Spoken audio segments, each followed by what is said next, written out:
Bonjour à toutes et à tous et bienvenue dans le JT de la Revue Fiduciaire. Au programme de ce mardi 22 mars, guide pour lutter contre les discriminations liées à la grossesse, ouverture du site portailpro.gouv.fr et vente immobilière, rétractation de l'acheteur par email. C'est parti!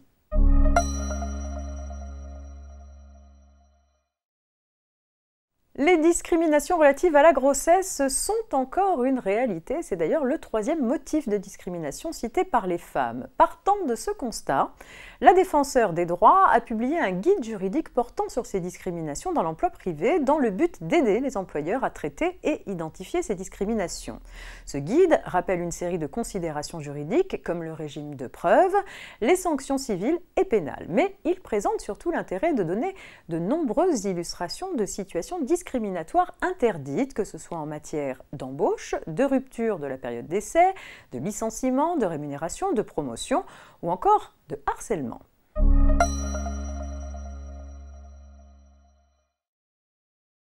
Les entreprises disposent depuis le début du mois de mars 2022 du nouveau site portailpro.gouv.fr destiné à faciliter leurs démarches administratives. Ce portail leur permet de bénéficier d'une connexion unique et sécurisée donnant accès sans réidentification aux services impôts.gouv.fr, ursaf.fr et douane.gouv.fr ainsi qu'au site partenaire net-entreprise.fr.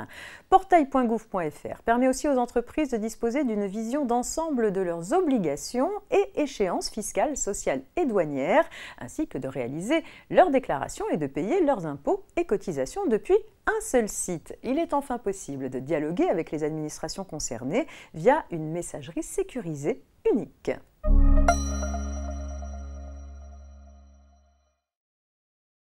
Le particulier qui se porte acquéreur d'un local d'habitation peut changer d'avis dans les 10 jours à compter du lendemain de la notification de la promesse de vente. Cette rétractation doit être notifiée au vendeur par lettre recommandée avec demande d'avis de réception, LRAR, ou par tout autre moyen présentant des garanties équivalentes pour la détermination de la date de réception ou de remise. Dans une affaire récente, un propriétaire consent devant notaire une promesse de vente d'un appartement à 2 époux assortie d'une indemnité d'immobilisation en cas de non-réalisation de la vente. Les époux reçoivent la promesse le 29 avril 2017 et ont donc jusqu'au 9 mai 2017 pour se rétracter.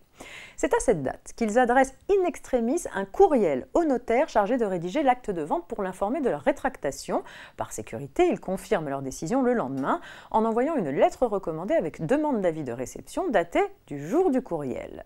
Le vendeur les poursuit en paiement de l'indemnité au motif que leur rétractation n'est pas valable.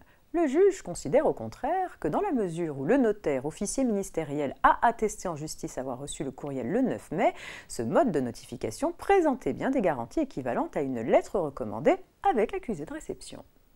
C'est tout pour aujourd'hui. Très bonne journée à toutes et à tous.